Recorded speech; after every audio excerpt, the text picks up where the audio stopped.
Hello, welcome, and a very happy new year to all our listeners and viewers. This is the fifth episode of In Our Defense. Hi, Shiv. Happy New Year to you. Happy New Year to you and to all of our viewers as well. I hope they had a better New Year than I had. It was a very brief time out, but then I was also working. Oh, like always, Yeah. journalists working on New Year's.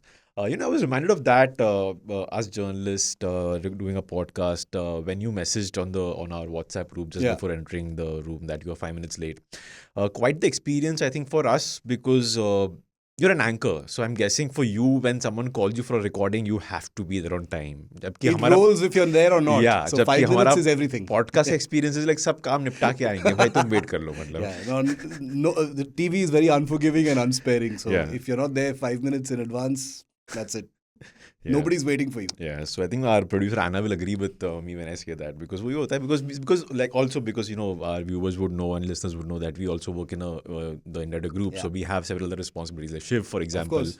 Yeah. anchors and manages the entire television and television channel, and I look after the website. So we have other roles. So but हाँ हमारा तो वही होता है. You'll just come. I think your way is the way to go. That's the way the world should work. Yeah, like you wait for us. Not me. having these hard and fast times and having to be force punctual. Yeah. So, yeah, that's what it is. Right, Shiv. So let's begin the new year of In Our Defense with a very old problem for the Indian military. The problem of not having enough fighter jets for the Indian Air Force. If people follow the world of defense, I don't know how many times they must have heard this sentence that the sanctioned squadron strength for fighter jets for the Indian Air Force is 42, and we are right now at 33, I 30, think. 30 actually. 30, yeah. One squadron of the MiG-21 retired in October Right. last year. Yeah. So we're down to 30 now.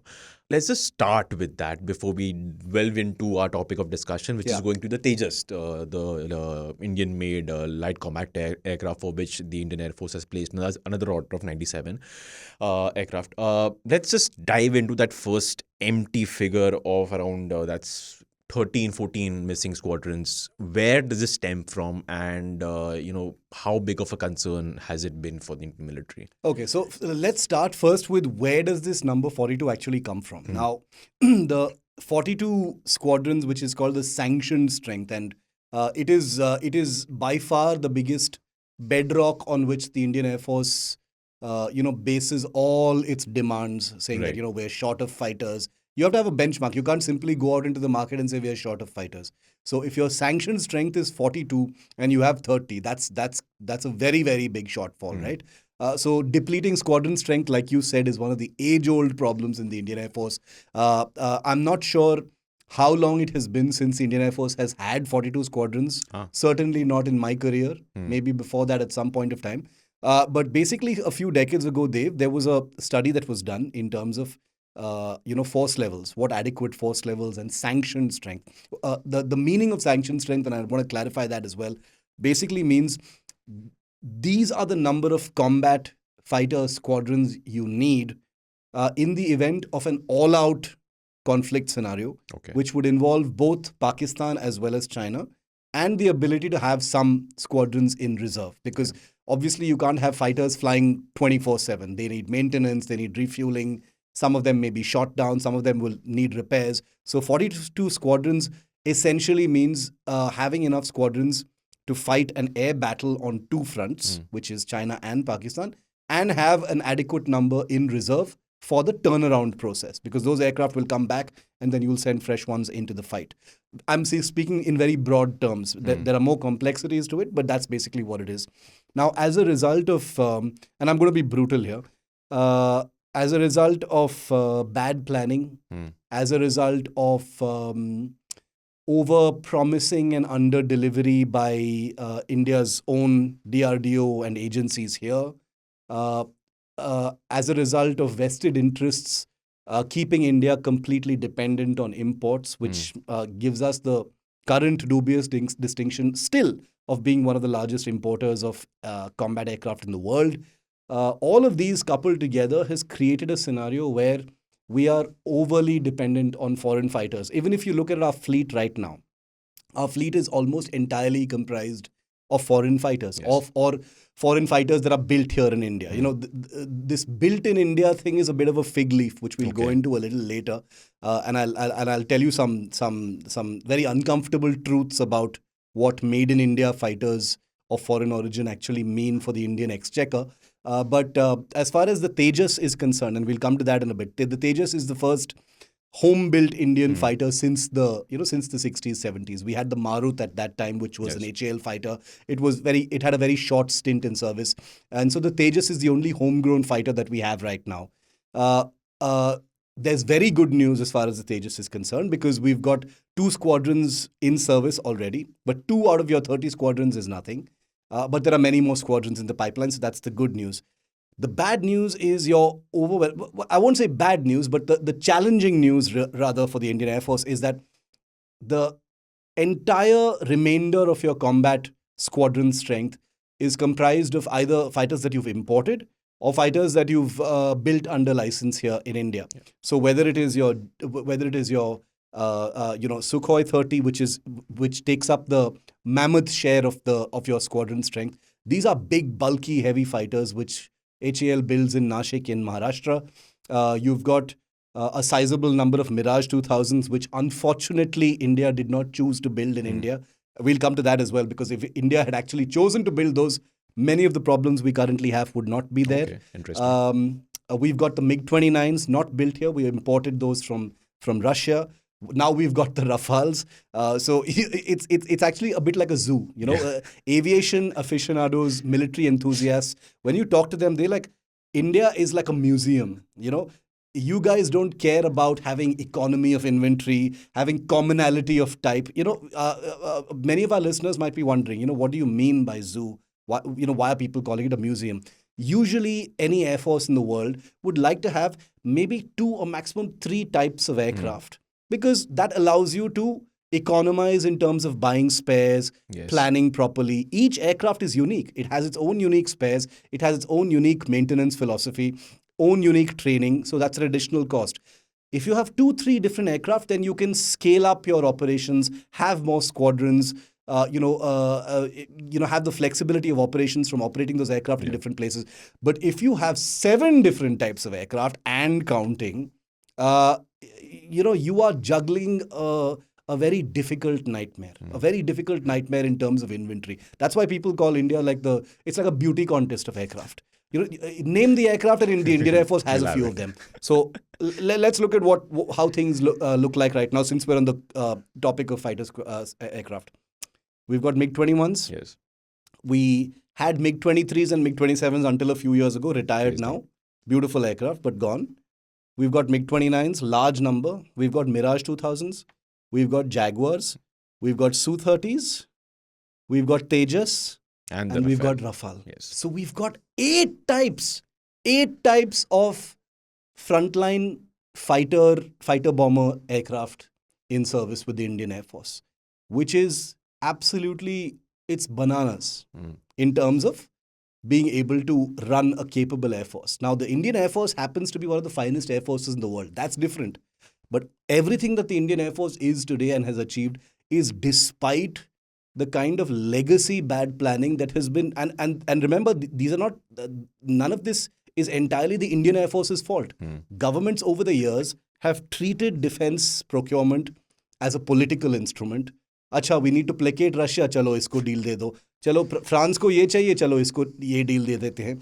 I'm simplifying it, but all defense deals, let's not kid ourselves, are basically sweeteners for a political relationship. India was very close to Russia. Now we're saddled with a overwhelming amount of Russian aircraft, which have their problems. Many of them are great aircraft. Many of them have their problems. Now, suddenly, since the last 20 years, there's been a shift, and the Indian Air Force wants to go towards the West in terms of aircraft, because they've realized that Russian aircraft, while they are cheap to buy, but they're very expensive to maintain. because of the spares and all that kind of thing. On the contrary, Western aircraft like the Rafale and Mirage are very expensive to buy, but cheap to maintain because they last a really long time. They're very good quality, spares are easily available, etc., etc. So those things we'll go into deeper. But the problem right now is, since you have that number, that's a sanctioned strength of 42, and your squadron number currently is about 30, nobody's willing to bell the cat and say, maybe we don't need 42 squadrons. Yeah. Why are we hung up on that number? As technology progresses, you can't compare a MiG-21 with a Rafale. You can't compare a MiG-23 or a Jaguar with a Rafale. A Rafale is a far more capable aircraft. When the new improved Tejas starts coming in a few weeks from now, you can't compare that with a MiG-21. It's a far more capable aircraft. So this whole number bean count philosophy of counting squadrons has become a little outdated. But the reason why the Air Force hangs on to it is because, if we don't have that number, then how do we make a case for more squadrons? Then the government will say, "Acha, you got your Rafales, chalo. Case closed. Now you have enough things to fight your wars." So that's the reason why this number becomes important. Yeah. Very interesting point about when you said that, does the Air Force really need 42 squadrons? I'm pretty sure some pilots in the Air Force won't be happy with you saying that. They're going to have their knives out for me, believe me. Just like some sailors would be very angry if you talked about, does the Navy really need a third aircraft carrier? Yeah. But the common theme should also, and I think this is where the government's coming, this is where civilian experts come in, like bureaucrats, is you also have to balance what the military needs with what the country is financially able to provide. Absolutely. Right? Yeah. I mean, the Navy might want 4 aircraft carriers, the Air Force might want 42 of its squadrons to be fulfilled, but do we have the money for that? Which is, I'm guessing, increasingly why we've been looking to make in India towards Tejas, because like you said, Western equipment very expensive to buy, Russian equipment cheaper to buy but very expensive to maintain. Yeah. With Indian equipment, at least everything is in your control. If you have the HAL, quoting you a big amount, you can obviously negotiate with them and bring it down. You can have some sort of a deal to ensure that maintenance is kind of taken care of, and the very fact that it's happening within your country makes it a bit cheaper. Yeah. So let's discuss Tejas for a bit. I was researching on the timeline of the project. So the project kind of began around mid-80s, I think, when this is, by the way, when the Air Force had already realized that a vast fleet of our aircraft is gonna become very old. Yeah. This is that old. Yeah. This is almost close to 5 decades, and we're still talking about that. But anyway, that's a side point. The LCA program began around 1985, and I think Jan 2011, the first what is known as the initial operation clearance was given to the Tejas, and I think in 2006 is when 20 Tejas were ordered by the Air Force. 2010 they ordered another 20. This is where it got a bit confusing for me, and I was like, I'm gonna let Shiv explain it, because this is almost like an alphabet soup now. You have the IOC, then you have the FOC, then you have the Tejas, then you have the Tejas Mark 1A, and then you also have a Tejas 2. Okay, so we'll do a Tejas Pathshala. So yeah, just break down Tejas for us. Let's do this. And this is very important, and I want my listeners to listen to this carefully, because you're going to hear a lot about Tejas this year. It's going to be a big year of Tejas. So let me do a kind of very simple explainer on the Tejas history and where things are at right now, including that wonderful alphabet soup. Okay, so in the 80s, this is in the aftermath of the 1971 war, Dev, the Indian military was on a huge high, but they decided that, look, we've fought this big war and we prevailed in an overwhelming way, but this obviously means that war is at our doorstep. Yes. Okay, and it can happen at any time. 62 had happened, 65 had happened, 71 had happened. So India by this time had realized, boss, war is going to happen every decade at our doorstep. So we need to say goodbye to some of our old legacy systems and invest in new things. So a huge slew of Make in India military projects by the DRDO and other agencies had started at that time. In the 80s, the Tejas program had begun. It was initially, I think, initiated under Indira Gandhi. It was under Indira Gandhi that many projects actually saw their birth. Was sanctioned under her. Now, building an aircraft is a enormously, unspeakably complicated exercise. And for a country like India, which at that time was had hardly any aviation industrial base to speak of, to actually start building or designing an aircraft from the drawing board was always going to be an extremely difficult proposition. But they said, look, nobody's going to help us. Even the Russians, by the way, and I'd like to dispel this myth right at the start. We discussed this in the last episode also, Dev. Everyone says, India is very close to this country. This country is a very close friend. Nobody's a close friend. They do things in their interests. They do things because you've got a lot of money to pay. The Russians have benefited and profited enormously from Indian money, buying a lot of, let's face it, junk from Russia. A lot of good things, no doubt about it. A lot of Russian equipment is very good. But a lot of junk has also been infused into the Indian military because India has needed to sort of lubricate that relationship. But going into the current scenario right now, as far as where things are at, the Tejas program had a lot of difficulties and challenges in the early years because you had an industrial a design and development base that was pretty much feeling in the dark for what to do with an aircraft. They had nothing. This was the Cold War era. Then came the 90s. Then came liberalization, where we were able to establish some linkages with the United States. So the 90s were actually a really good decade for the Tejas. Many things happened. India had a relationship with Europe. India had a relationship with the United States to do some of the testing. And there were lots of testing things that needed to be done, which couldn't be done in India. They had to be done in the US. And then Atal Bihari Vajpayee goes and tests a nuclear device in 98. As a result of which, the US cut all ties with India, imposed sanctions. And one of the biggest, the biggest victims of those sanctions was the Tejas program. Because the Tejas program was at a kind of peak in terms of, proving certain things like its flight control laws and some, fly-by-wire system, control computers, all developed in India but being tested in the US. And the US just said, we're shutting our doors to you. And it was a curse, but also a blessing, because it was a curse because suddenly the program was left floundering. It missed all its deadlines. It was supposed to deliver in the next decade. It could not. The blessing was India was forced to develop those complicated aircraft technologies by itself, because the greatest country in the world said, screw you, we're not going to share anything with you. So Indian scientists had to do it themselves. The next decade was even more difficult because they had to spend a large amount of time, which otherwise would have been spent manufacturing the aircraft and testing them in flight, inventing these new technologies which nobody had any clue about here in India. Control laws, flight control computers, fly-by-wire. I can list them the whole day. That many different technologies had to be done by an amazing community and generation of scientists who dedicated their entire adult life to the Tejas. Finally, the Tejas, which, and I can tell you that in my career, I have written very, very critical articles about the Tejas and how it has ruined the Air Force's plans by being so late, etc., etc., etc. But it actually dawned on me much later, after spending time with the development community, how easy it is to cast aspersions on a development project, and how difficult it is to actually develop an aircraft. I cannot describe in words, Dev, how difficult and complex and multi-layered an aviation development program actually is. It was blood, sweat and tears, almost literally.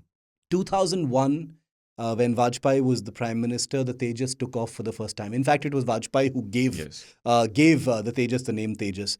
And Tejas means radiance, I understand, in Sanskrit. And I always didn't really like the name very much. Now it's grown on me because it's our aircraft and we love it so much. But at that time, I remember thinking Tejas means radiance. And the whole point of an aircraft is to be stealthy and not radiate any energy. It's supposed to stay beyond the radar, but you're calling it radiance. So that's a little counterintuitive. So I didn't really like the name. Now, of course, I love the name. So 2001 is when the aircraft flew for the first time. I'll cut forward like a decade and a half after that, because that was basically a decade of flight testing. Constant flight testing that was taking place across different prototypes and stuff. And this was a decade in which the Tejas program was criticized the most, Dave, because by this time you had an entire generation of Indian Air Force pilots who had seen the entire development cycle and said, "Arey, 80s में शुरू हुआ था, अभी भी the aircraft did not come into our hands."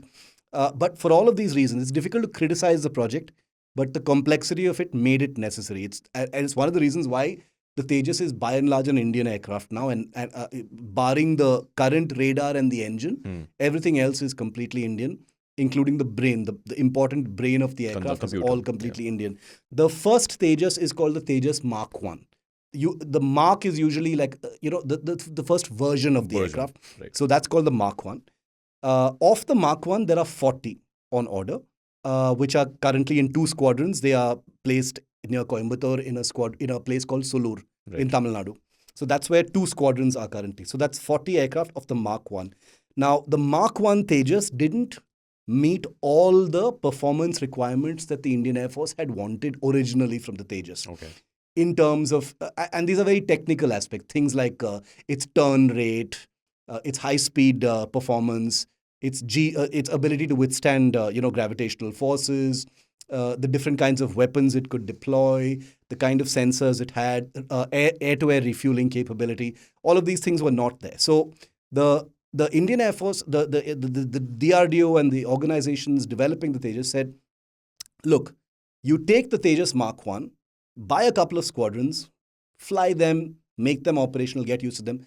Let's agree on a certain bunch of improvements for something we'll call the Mark 1A. Not the Mark 2, but the Mark 1A. Because we agree that this is not a Mark 2, such a big improvement that it becomes a Mark 2, but we'll call it Mark 1A, which means we'll involve all these other things.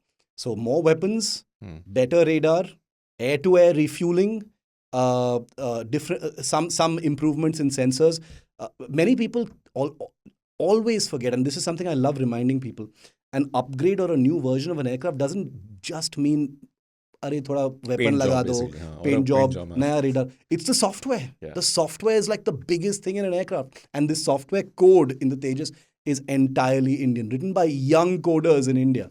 Okay, a team of awesome military coders sitting and writing combat code for your own aircraft. It's like nothing cooler than that. So that software has changed. It's become a more maintainable fighter. It's become easier to turn around. If the old Tejas takes 2.5 hours to turn around, maintain, and fly off, this one takes 1 hour. And in war, the difference between 2.5 hours and 1 hour is like life and death, right? So all those things. Now then, there's the Tejas Mark II. So this is the Mark 1A. Very good news for our listeners. The first Mark 1A will be delivered in February this year. Yeah. Okay. There are 83 on order. There 180 on order. A 180 will be. Yeah, 97 so there will are have 83 to be which were ordered as part of a fabulous $6.5 billion deal that was signed in 2001. And 97 more are now being processed for an additional order, which, like you said, makes up a total of 180, which is fabulous news. Yeah. Like an Indian, like Desi fighter aircraft, getting a deal for 180 aircraft is unthinkable. It's like beyond the fantastic as far as the team is concerned, because this kind of support for an indigenous product has never been known in this country. The military forces have always had this reputation of being hostile towards Make in India stuff. Their reputation has always been foreign maal le lenge, yaar, wohi better hai. We don't want Indian stuff. So now 180 of these are going to be delivered. The Mark II's financial sanction, the Mark II, by the way, of the Tejas, and to complete the alphabet soup, is a significantly different aircraft. It is derived from the Tejas, but it is a significantly different aircraft in the sense it has a different engine, more powerful engine. The old ones have the General Electric F404. The Air Force said, not powerful enough, we need a better engine. So now, you remember that Modi had gone to the United States last year in June. He and Biden had shaken hands on an engine deal. So that's the engine for the Mark II. Okay. It's going to be a much more powerful engine that gives the Air Force the kind of aircraft it needs. It's going to be a slightly longer aircraft to accommodate that bigger engine. It's actually going to have two little canard wings near the cockpit to actually increase its maneuverability and agility in the air.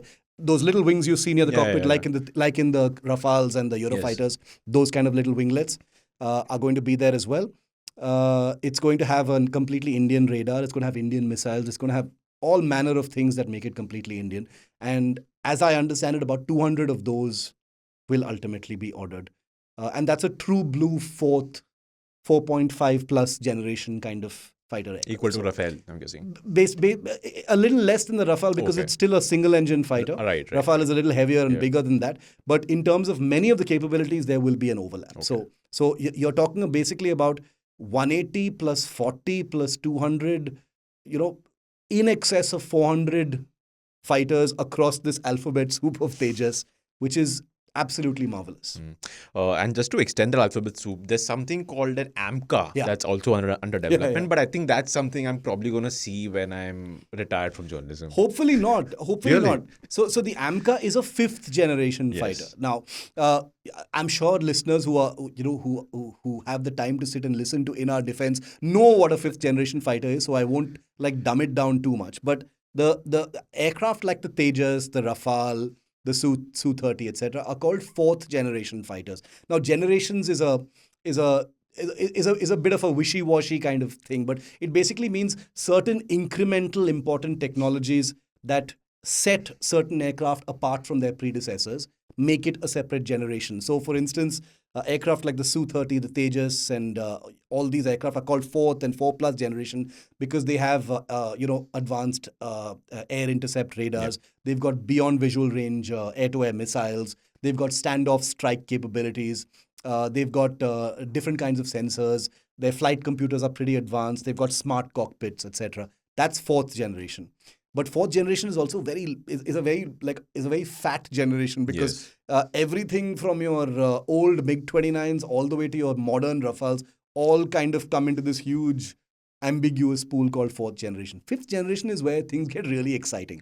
And if anyone Googles fifth generation fighter, you instantly know what we're talking about. They're all stealthy. They look very, very sleek. They actually look like futuristic fighters. There are there are 4 fifth generation fighters that are currently operational in the world. There is the F-22 Raptor, which is an American fighter. It was the first fifth generation fighter. You've got the F-35, which is also a fifth generation fighter in the US Air Force. You've got the Sukhoi Su-57, which is a Russian fighter, which we've seen in the Ukraine war. And you've got the J-20, which is the Chinese fifth generation fighter. Many aviation experts say the Chinese one is not really fifth generation, wo to bakwas hai and all that, but it's considered a fifth generation fighter. So let's accept that. Now, fifth generation fighter, defining features of the fifth generation of fighters is that they are basically stealthy, which means they are difficult to track, either visually or on radar or across the electromagnetic spectrum. They've got network-centric warfare, which means that they've got a great deal of data that's provided to the pilot, enabling him or her to, execute a war without having to look outside their window.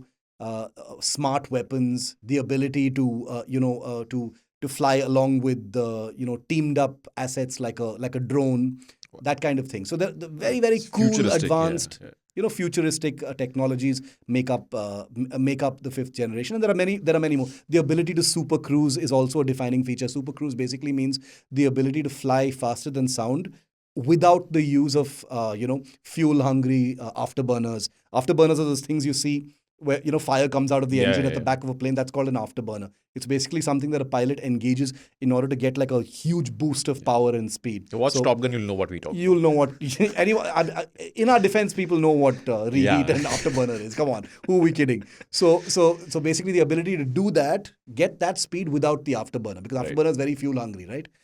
So all those things are there in a fifth generation. Now AMCA, which is short for Advanced Medium Combat Aircraft, is India's effort to design and build a stealthy fifth generation combat fighter. Now, I know for a fact that the AMCA is very much on track. It's in progress right now. You'll probably see a first flight, probably not this decade. There may be a rollout this decade. Rollout is when the aircraft actually leaves the hangar and comes out into the public. But it's not going to happen before the next decade. The reality of AMCA won't happen in the next decade. That's also because, once again, like in the Tejas, Dev, these are technologies that nobody will share with you. Stealth technologies, low observable technologies, which basically means that it gives the aircraft an ability to fly into contested or hostile airspace where there are enemy radars active and conduct its operations without being spotted by a radar or visually or whatever, is a very rare, rare set of technologies. The United States has built its entire Cold War technology base on stealth. The stealth bombers, the stealth fighters. There are those famous images from the Gulf War of the F-117A, the original stealth fighter built by the US, just flying all over Baghdad and bombing it, and the Iraqi forces just helplessly, firing anti-aircraft tracer fire into the air. They had no idea where the damn plane was. They're just firing, covering the sky with ammunition, and nobody could see where it was. So that's the kind of technology we're developing now, which was developed by the US in the 70s and 80s. So again, it's that familiar kind of cycle where India knows this stuff is not going to come to you from anywhere else. Certainly not at a low cost. So you have to do it yourself. So let's get a head start now. We'll come back to Tejas and its controversial journey, but after a quick break. It is India's stature that made the Delhi Declaration happen, and not the other way around. That G20 was a success. Now India has become big. The fact that India is big is the reason why bilaterally every country wanted to see a successful G20 for India. In that they made compromises, they made concessions to ensure that happened, and that only goes to show that the stature of India has increased to an extent that if India would have been upset with countries that had objected, that they would have faced more losses than gains with blocking India. So India's stature has already increased. A successful G20 and the other very important summit that took place at the end of 2023 was COP28. Yes. India's position over there, India's standing over there, India's role in climate change, in tackling climate change and new initiatives that India brought about, the fact that the Prime Minister was given space at the podium while every other delegation leader was sitting in the audience, in the hall, clearly showed that the importance that the global South, developing countries, and strategic partners like the UAE attached to India, and India becoming a face and voice for the global South for important issues like fighting climate change as well. Yeah. So whether it's the G20 summit or COP28, any multilateral today is not complete without a high level participation from India. Yeah. And when it becomes at prime minister level, you do see a huge difference in how India is perceived. Welcome back. Shiv and I are discussing LCA Tejas, Light Combat Aircraft Tejas, developed by Hindustan Aeronautics Limited, for which the Air Force has recently said it will buy a 97 Mark 1A version of it. This is in addition of a deal to buy 83 that was announced much earlier. So having a total of 180 Tejas Mark 1A in the Air Force's fleet. So Shiv, I want to now talk a bit about the controversial journey of Tejas. You kind of referenced it earlier in the first half of this episode, and you while talking about it, you said initially you wrote a lot criticizing the development, the long time it took, and at some point it dawned on you that this actually is a fantastic effort. Seeing news reports. I have also seen a similar trajectory for the Indian Air Force itself. Initially, I thought I saw a lot of resistance. There were also reports, and there were source-based reports of how the Indian Air Force was being a very tough customer. It was demanding too much and not. I'm guessing this came from the civilian side of the setup, that they were not ready to accept an Indian developed plane and were preferring foreign-made ones, and it was just very difficult to please them. Their standards were just too high, and suddenly now you have almost every recent Air Force chief, the last 3-4, praising Tejas. You have the Prime Minister flying in a Tejas. But you still have the Indian Navy rejecting the naval Tejas altogether. Even though, I don't know for what reason, maybe it was just photo ops. When INS Vikrant, the new one, the Indian-made aircraft carrier, went out to sea, the first visuals, I'm not sure which aircraft landed on the deck first, but the first video and photo that came out was of a Tejas naval variant landing on the deck. Even though Vikrant will be served by the Sukhoi naval variant and not the Tejas. The MiG-29. Sorry, MiG-29. Sorry, MiG-29. Not because we don't have the naval Tejas, because Navy has said no, and I think HL is developing something else altogether. Yes. This one's a twin-engine deck-based fighter, basically. So what is this thing about Tejas? Why was there so much controversy? Why was that what we saw, at least in reports, some sort of blowback from the Air Force, and why is the Navy so unhappy with it? Yeah. Okay. So first of all, the Tejas. Let's be very clear about a couple of things, and we'll be brutal about this, which is that the Tejas did not come on time.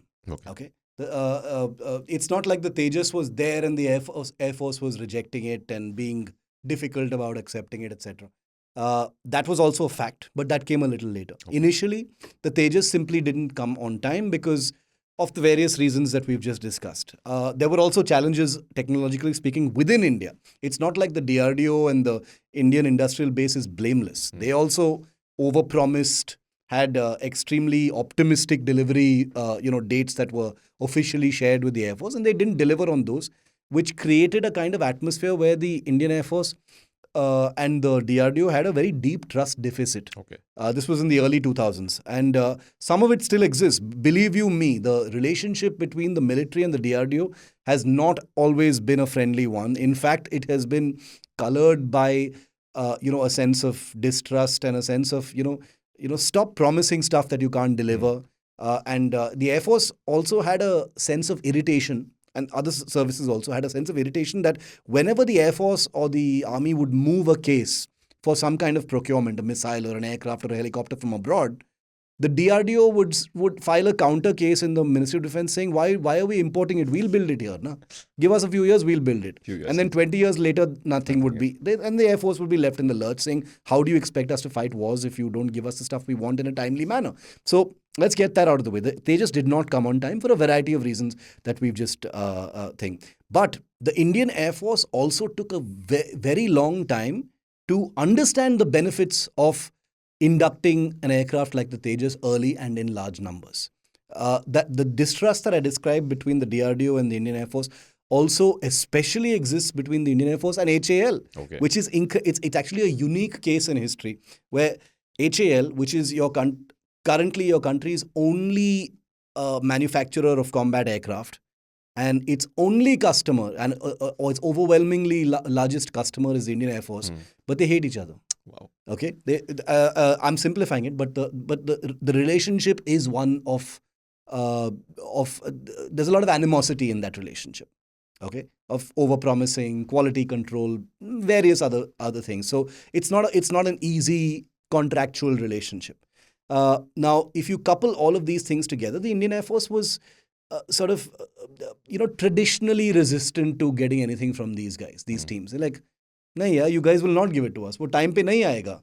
And when you give it to us, it will not meet our requirements, which the Air Force is actually correct about, because finally when the Tejas came, it didn't meet all their requirements. But there was a turning point. There was a turning point in the sense that two things happened. A, the Indian Air Force realized that importing aircraft at a time of shrinking budgets is a movie that has to have an end. Yeah. Okay, and that end is very, very near. We have limited budgets. We don't have the vast defense budgets of the earlier years, post-war years, when we could buy a lot of stuff that we wanted. Now those budgets are extremely stretched thin, and therefore the Air Force was in many ways forced to look closer at the Tejas. And when it did so, I'm speaking very broadly, but this is basically what happened. When the Air Force started looking closer at the Tejas, there was this realization that, hey, this is not such a bad aircraft. What have we been fed all these years? This is an aircraft that's actually pretty good. Handles really well, good cockpit, nice qualities, good maintenance figures, etc. etc. Like, hello, this is aircraft to acha hai, hamara hi hai.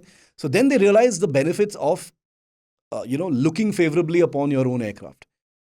Once that happened, that was like the snowflake that resulted in the snowball. Then the Air Force got its pilots going, got its teams inside. They were already involved, but a kind of the atmosphere changed. Yeah.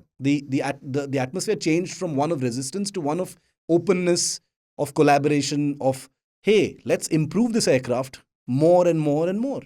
Which is why you had those 40 aircraft that were ordered, across a couple of orders. And then you have the Air Force now operating 2 squadrons. I flew in the Tejas in 2019 by an officer who is now an Air Force commander actually, Kargil war hero, and he was one of the guys leading the flight test program for the Tejas. And I spent an entire day with the squadron guys, one of the squadrons flying the 45 squadron in Sulur. And these are pilots who love the aircraft. They just love the aircraft. I flew in 2019, 3 years after the Tejas entered service with the Indian Air Force. And I've heard pilots speak fondly about the Rafale, the Tejas, about the Sukhoi, MiG-29 and stuff. But I wasn't prepared to hear people speaking so passionately about the Tejas. And they love the aircraft. So, and I kept saying, are you saying this only because this is your fighter in your squadron, or because it's an Indian fighter, so you're feeling a little patriotic? Yeah. They said, we would take this. The litmus test is, would you take this into battle? You can love the aircraft because it's Indian. You can love it because it's in your squadron, but would you take it into war? Would you count on it to fight your war for you? They said, anytime, day or night, this is the aircraft we'd fly into battle. Right. It's ready. We've gotten it ready. The improved version is going to be even better. I would any day send my children fighting in this aircraft. So they love the aircraft, and that's why I'm saying there's been a kind of awakening in the Indian Air Force. That explains the numbers. Which other Air Force would say, "Chalo, 97 more, let's order. Then we'll order 200 more of these." So that's the Air Force's thing. They've turned the corner. The Tejas has turned the corner as far as the Indian Air Force is concerned. The Indian Navy's case is a little different because the Navy was never supposed to get the Tejas. Okay. As with all projects here in India, they are grossly short-sighted. They don't look at the big picture. They don't account for the possibility that, hey, we're spending so much money making Might a as well fighter. make one for the Navy. Why don't we design it from the ground up as a Air Force as well as a Navy fighter? But of course not, because we are Indians, so we have to do everything later. So, when it dawned on our greats that, maybe the Navy also needs a fighter like this, they said, chalo, isko navalize karte hain. Now, it's very difficult to, it's complicated. It's complicated enough to build a fighter from the ground up as both a shore-based and a aircraft carrier deck-based fighter together. It's complicated enough. But to take a Air Force-only fighter and navalize it, which is to, change the undercarriage, alter the shape of the wings because you need more lift, Yes. Change the direction of the cockpit because you need to be able to see the ship when you're landing, all that stuff is a gargantuan process. That's an even more complicated process. And that's what happened with the naval Tejas. Having said that, the by and large, and this is a philosophy that has actually changed recently, but by and large, navies around the world prefer twin engine aircraft for their aircraft carriers. The reason is not difficult to understand. You're flying over sea, you're coming into you want land. the backup. If you lose one engine, you still have one engine to come back and land. But if you have one engine and that goes, you're gone. You got to ditch in the sea and you got to eject. So the Indian Navy said, this is a single engine fighter, and it doesn't meet our requirements in terms of power, in terms of capability, in terms of performance. But and the Indian Navy is actually among the three services, the Army, Navy, and the Air Force. The Indian Navy has always been the most open to indigenous projects. And the reason for that, Dave, is because the Indian Navy knows that they deal in huge things like ships and warships and stuff. And when you order a warship, it's going to come after 10 years or 15 years. So they can't and a lot of money as well. They can't mess around. So if they can order something in India that's going to come much sooner, they would prefer that. So their thing is like, please give us something so we can avoid imports. Because if a ship gets spoiled, I have to sail it to wherever, Korea or Italy or US or whatever to get it fixed. I don't want that. I want something that I can buy right here. That's why the Indian Navy has always been admired as being very pro-Make in India, pro-indigenous content, but that's also forced by these factors.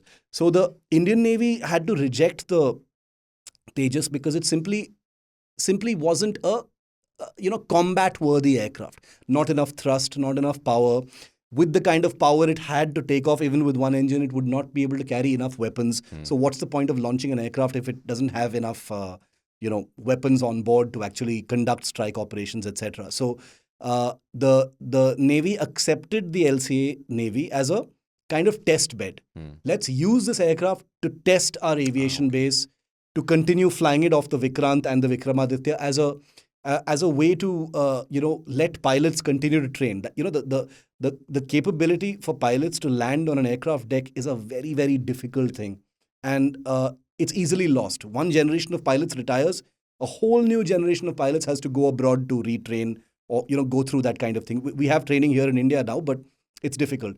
But if you have an aircraft like the Tejas and you can get young pilots training, so it's being seen as a training platform now with the Indian Navy. But like you said, there's a sanction now for something called the twin-engine deck-based fighter, which I imagine will be a derivative of the Tejas, but it will be an enlarged aircraft, twin engine, most importantly, and capable of that.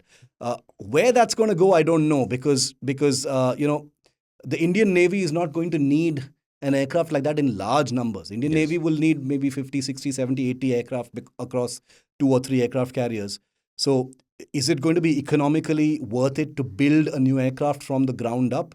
Or does it make more sense to simply buy aircraft from abroad? And as you know, there's a deal on the table now for more Rafales for the Indian Navy. So all of these dynamics make it a little difficult. Yeah, interesting. And I thought I really wanted to bring the Navy into the picture as well, because while I was doing my research, I just spotted that it's not just the Air Force that's short of aircraft right now, it's also the Navy, which has around, they don't have the exact figures for I don't know what reason, but that's okay, around 40 MiG-29K, which is the naval variant of the MiG-29. And now we have two aircraft carrier, with both of which combined, I think, can carry around 45, 46 aircraft. So right now, I think Vikramaditya's squadron, so to speak, has been, half of it has been given to Vikrant, and some of it obviously will be in maintenance repairs. And the Navy is going for a reorder of the INS Vikrant. So if that happens and we have at 1.3 aircraft carrier, we'll need some fighter jets. Let's move our focus to the broader and the very complicated aspect of India's defense procurement. And I think we can do a separate episode on it altogether. But since you mentioned earlier, build in India, because when the Rafale deal was being negotiated by the previous UPA government, and when the Narendra Modi government decided to go for an emergency purchase of 36 aircraft instead of the shebang of 126 mega aircraft, some of it, majority of which would be manufactured in India. Like you mentioned, the Sukhois are being made in India by HAL, but you did say that you wanted to kind of go into the build in India bit and tell really our viewers what it's all about, because yes, you're right. To me, I'm like, oh, great. So we are getting all the tech in the world. Humko now we know exact, which is also why the question then comes, if you already know how to build a Sukhoi, what's so difficult to make a Tejas? आपको पता है ना, आपके लोग बना रहे हैं वहाँ पे, तो same चीज कर लो एक और plane के लिए. Absolutely. Just explain then what is build all Look, about. see, again, this goes down to a kind of narrow-minded approach to how defense procurement is done. Now, I'm not going to sit here and say that, I know more than all our legacy Ministry of Defense bureaucrats and planners and military planners, because they are, with the greatest respect, know much more than me. But by the benefit of having covered this for many years and seeing procurement after procurement kind of enter a death spiral of needless, constant refreshment. My only take on this, Dev, is that since you talked about build in India, okay, now the whole ethic or the logic of a build in India is, हम यहाँ बनाएंगे, so it'll create more jobs. We'll get that know-how, and and we'll be the boss, and we don't need to depend on anyone. Now, this is like an uncomfortable truth, but do our listeners know, and I'm sure some of our listeners might know, that the built in India Sukhoi 30 aircraft, which we started building decades ago in Nashik, per piece, is 27% more expensive than a Su-30 if we simply imported it from Russia. Wow. 27% more expensive. Okay. Now, I can offset the 27% by saying, okay, I'm willing to bear that cost because it's providing lots of jobs. It's a great fighter, and I'm getting a huge amount of aircraft manufacturing know-how and stuff. HAL has not designed its own fighter aircraft. Has not benefited from this technology. It is basically cookie cutting Sukhoi 30s in Nashik. It's not doing anything more than a kind of very, very glorified and detailed assembly of these fighters in Nashik. There's no. It's basically like getting a blueprint and making it over here using knockdown kits from Russia. So there's nothing specifically great about it, and the spillover benefits of building it here have simply not been seen. The Sukhoi 30 is a fantastic aircraft, but in the new domain of operations, it's a big fat fighter which paints a large target on radars. It's not the kind of small stealthy fighter that you actually need for your frontline operations. Now you're saddled with nearly 300 of those, largest fleet in the world. You're building most of them in India. You're going to be buying some more because you have no choice. You have to buy some more. Now you've got to upgrade them as well. Very expensive to maintain, very expensive to upgrade. Government did clear upgrade, by the way. The government will be looking to clear the upgrade as well. So the Make in India philosophy is full of noble intentions. We want to save money. We want to create jobs. We want to get that know-how. Neither of those things is happening, except maybe it's creating some jobs at the Nashik factory. Now, India is once again going down that same path with a program called the MRFA, which is the multi-role fighter aircraft. Very similar to what we tried to do with the Rafale, where the original MMRCA, as it was called, Medium Multi-Role Combat Aircraft contest, for 126 aircraft, came down to just 36 that we bought. Now we're looking at 114. Once again, the Indian Air Force wants to build most of those here in India as part of a Make in India program. Now, is HAL going to be involved? We don't know. Is a private sector company going to be involved? We don't know. Is it going to go the same way as the Su-30 program with more expensive airframes? We don't know. Hopefully not.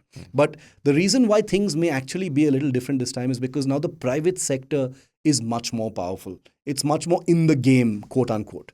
Very recent, I was in Spain last year for the C295, the Airbus C295 delivery of that first aircraft, and they're building that first aircraft now in Hyderabad and Vadodara. Now, with the private sector getting involved, and with HAL actually having competition. So you've got the L&Ts, you've got the Tatas, you've got the Adanis, you've got the Mahindras. All of these big companies have the capability of getting into aerospace in a big way. And they already are. Tatas and L&T already do a lot of aircraft fabrication and stuff. If these companies are permitted to get into fighter aircraft manufacture or fighter aircraft design and manufacture, then the game could actually change. But up until now, the Make in India aircraft, whole thing has simply not worked out. It has not benefited India at all. Another point about procurement, and this is the aspect that they also briefly referred to, which kind of held us back all these years. What goes into deciding whom do you want to procure from? So, back when there was a contest, like you said, for the fighter jet, it was down to two, if I'm not wrong, Rafale and the Boeing F-22 or F-22 it was? No, it was the Eurofighter. Eurofighter, yeah. The F-22, the US will never sell to us.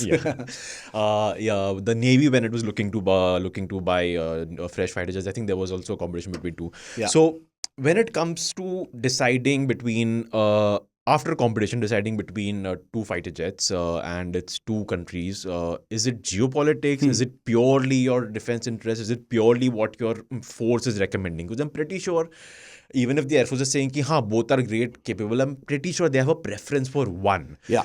And does it also boil down to personal preferences? This is quote by somebody, I forgot, but it was for a retired general or retired air marshal. But he said that sometimes officers in the setup display a tendency of wanting to go for a Mercedes over a Maruti, obviously referring to West versus Make in India. Your take on that, because I'm pretty sure must have seen this very, very closely. Yeah. So a very black and white answer right from the start is no defense procurement in India or anywhere else in the world is a military decision. It is always, always, always a political decision. The reason for that is military equipment is by its very nature extremely expensive. So whoever that deal is given to is benefiting economically in a big way. So in a simple form, by signing a deal with the country, you're doing them a big favor. They are grateful to you for getting that military contract. So it's a political thing. You're doing that country a favor. Yes, of course, you're fulfilling your needs. That aircraft, let me take a very simple example. Okay. The recent Indian Navy contest for its deck-based fighter was a fight between the Rafale and the Super Hornet, which is an American fighter. Now, France and the United States are both big countries, both countries which are very close to India.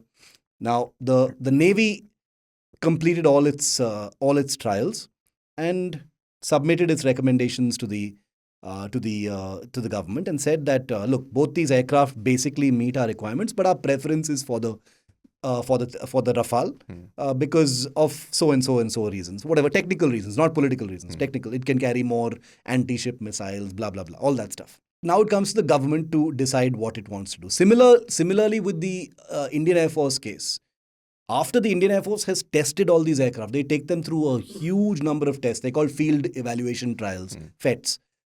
Months and months of very expensive testing happens, and finally one report is submitted to the MOD saying, these guys have met our requirements, these guys have not met our requirements. Now you decide, among the people who have made the cut, you guys decide now कि किसको देना है ये contract. So it's always a geopolitical decision. It's always, which is also the reason why Sweden will never win a fighter contest in India, because Sweden is a lightweight geopolitically. So you might give them a deal for anti tank weapons or some ammunition or some radars or stuff like that. But you'll never give them a huge, massive, multi-billion-dollar contract for fighter aircraft. You would rather give it to a country like France, which is important as far as Europe is concerned, or the United States, which is important for other obvious reasons. So there is no question. Whether it is the smallest deal for rifles up unto the biggest deal for fighter aircraft, there will never be a case where it is not a political decision. And the reason, many people wonder why, but, India is so close to the US, why was the Rafale chosen over the F-16 and the F-18? Those are two big American fighters. So wasn't the US upset that we didn't give them the deal? Look at it geopolitically. In the entire decade leading up to that decision by India to give France the Rafale deal, India had signed the following deals with the US. C-130J Super Hercules aircraft, P-8I submarine hunter long-range maritime reconnaissance aircraft for the Navy, the Globemaster aircraft for the C-17 Globemaster 3 aircraft for the Indian Air Force. Then you had the Harpoon missiles. Then you had a whole bunch of radars. Then you had the Romeo helicopters. Whole bunch of deals already given to the United States. So India decided, okay, we've given them so much, so many deals with the US. They're not going to be pissed off if we don't give them an American a fighter deal. We can give this one to France. I'm simplifying it, but those are factors that are taken into account because we can't also harm our relations with the United States. That's the reason why we've taken so much equipment from them. So yeah, long story short, every single deal, the nuts and bolts are all political decisions. Yeah. There is no deal. There are many financial powers that are given to the Army, Navy, and Air Force to for emergency procurements and things like ammunition and stuff. Yes, of course, but big ticket deals, nothing goes without some political benefit for the country. Yeah, right. Final thoughts, and we'll go into a bit of nerdy territory as though we haven't already. But take me through what the setup of the Indian Air Force in terms of. Let me put it this way. You have so many Tejas upcoming. You also have the Mark II coming up, which you can order. You said 200, I think they're looking for, depending on trials, testing, etc., etc.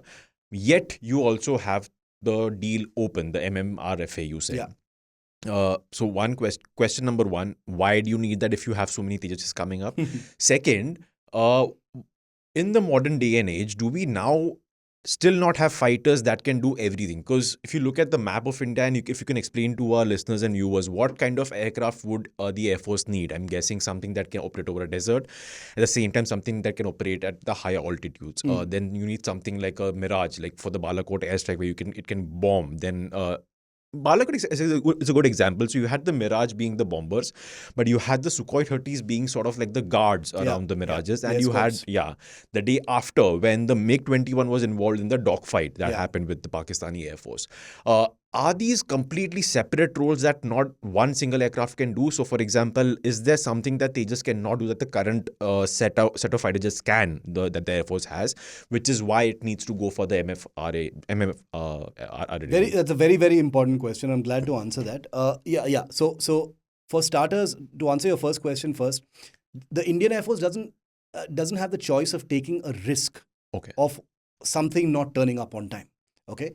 If you've got a shortfall, going back to your first question, if you've got a shortfall of 12, 13 squadrons and the Tejas Mark II is on the horizon, but it's not really here yet, the first flight will happen sometime in 2027, beyond which there will be a lot of flight testing, etc., etc. So you can't be depending and hedging your entire next decade's capabilities only on the basis of that. What if it turns out to be disastrous? What if it takes another 15 years to develop? So many different permutations and combinations. As a result of which, the Indian Air Force needs to have these import programs, which are more predictable. They're not development programs. They're more manufacturing programs. You get a certain number of aircraft built at the manufacturer's company base in the US or wherever, and then you get them here into India, and then the rest are built over here under license. These are lower risk kind of ventures because here there's no development, there's no testing, etc. You're basically getting those engineering blueprints and tools, and you're building the aircraft over here, basically cookie cutting aircraft. So there's lower risk in that. So you've got you've got the Air Force, any Air Force in the world always distributes risk when it comes to procurement. So you will have some high risk procurements like the Tejas Mark II. Risk when I say risk, I don't mean that it's going to be horrible, therefore it's risky. I'm saying because there are many variables and unpredictabilities in terms of delivery times, etc. So there you've got a risk, which is high risk. Then you've got low risk, which is an import option, which means more money, but at least you know when the aircraft will start to arrive. So that's the reason why you have both of these things.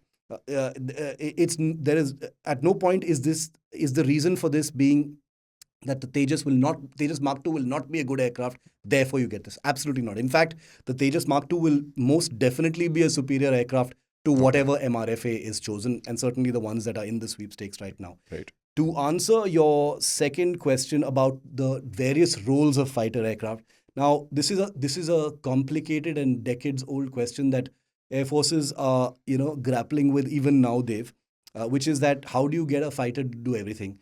The answer to that is you don't need a fighter to do everything. You have different fighters for different kinds of roles. In the current scenario, you've got your MiG-21s, which are your very fast, very simple, very quick to scramble, high-speed frontline interceptors, which is why you have all your MiG-21 squadrons, which are very close to the Pakistan borders. Yeah. Okay, these are quick, easy to maintain, no nonsense, no nakhra fighters that you just get into the air and start fighting. Then you've got the Sukhois, which are your heavy, difficult to maintain sort of escort, like you said in Balkot. They were the kind of subterfuge escort fighters, which are the big hulking beasts in the background. Those are there for your air superiority and air denial. So you've got your frontline MiG-21s, which conduct the actual dog fighting and the fighting. You've got these big hulking Sukhois in the background, which are doing your air superiority because they've got longer range missiles, so they're able to deny airspace. You've got your MiG-29s, which are much more agile, capable of high altitude air-to-air combat. Very, very, their agility is amazing. You've got the Jaguars, which are basically capable of flying at very low altitude to evade radar and penetrate. They call deep penetration strike aircraft. Penetrate deep into enemy territory, avoid radar, bomb, and then come back. So that's a separate role altogether. They're called fighter bombers. Then you've got the Rafale, which is a bit of a bouquet of all these things, capable of doing all these things, in addition to what is called electronic warfare. We didn't really touch on that, but I'll end by saying that electronic warfare is a very, very important thing in the modern battlefield, which is to say that not all wars are about bombing something or sending a missile to hit another aircraft. Sometimes electronic warfare is important in terms of being able to jam somebody's communications, being able to jam a drone that's coming in. I have a Rafale in the air. I'm able to jam that drone so it simply disintegrates in the air. Without firing any weapons, being able to manipulate the electromagnetic resources of your enemy so that they can't hear each other, they can't guide their weapons, they can't use their radars to see you, etc., etc. That's very important. That's where aircraft like the Rafale come in, and the new Tejas Mark II will also have a certain amount of electronic warfare capability. So this is the challenge for the Air Force chief and the Air Force's commanders to be able to optimize the use of all these different aircraft. And that's also the reason why you don't buy, one type of like 2,000 aircraft of one type. You buy different types. Also because, we recently saw that ridiculous situation in the US where they sent an F-22, their most advanced fighter, to shoot down a Chinese balloon, right? Which is insane. That's like using a Bofors gun to kill a fly. That's ridiculous. But that was the situation.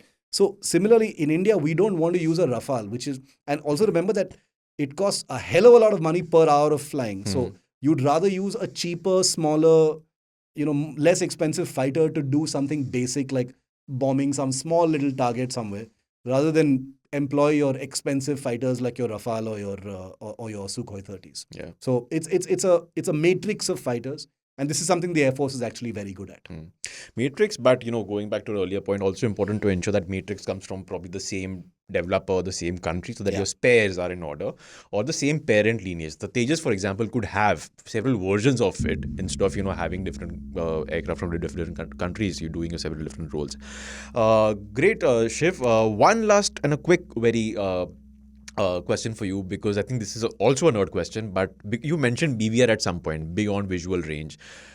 And this will be a bit saddening, but are we then out of that age of Top Gun and Dunkirk where you have aircraft tailing each other, literally turning on top of each other? Is it just like, staying far away, just firing a missile and coming back home? The romanticism of aviation fights, sadly, is most likely going to only be in the movies.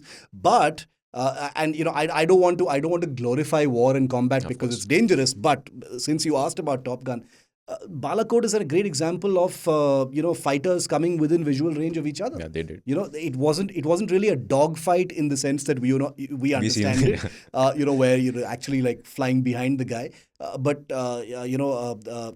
Wing Commander Abhinandan and the guys he was tailing over there were all within visual range. They could see each other, not just on their radars. They could see each other visually as well, and that's as real as it gets. Yeah. Even in Ukraine and Russia, once fighters start flying, I don't imagine it's going to be a beyond visual range kind of scenario. Yeah. There will probably be some amount of dogfighting, if not visual range combat that takes place. So I wouldn't rule it out entirely, but yeah, the kind of ridiculous Top Gun combat, I don't see that happening.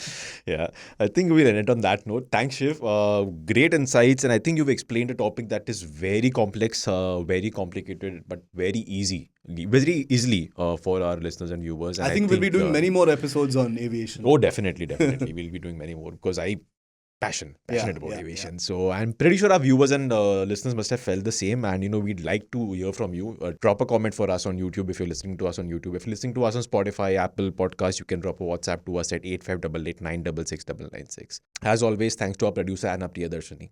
That's it for this week's Defense Dose. For more, tune in next week. Till then, stay safe and do not cross any boundaries with our passport. Bye-bye.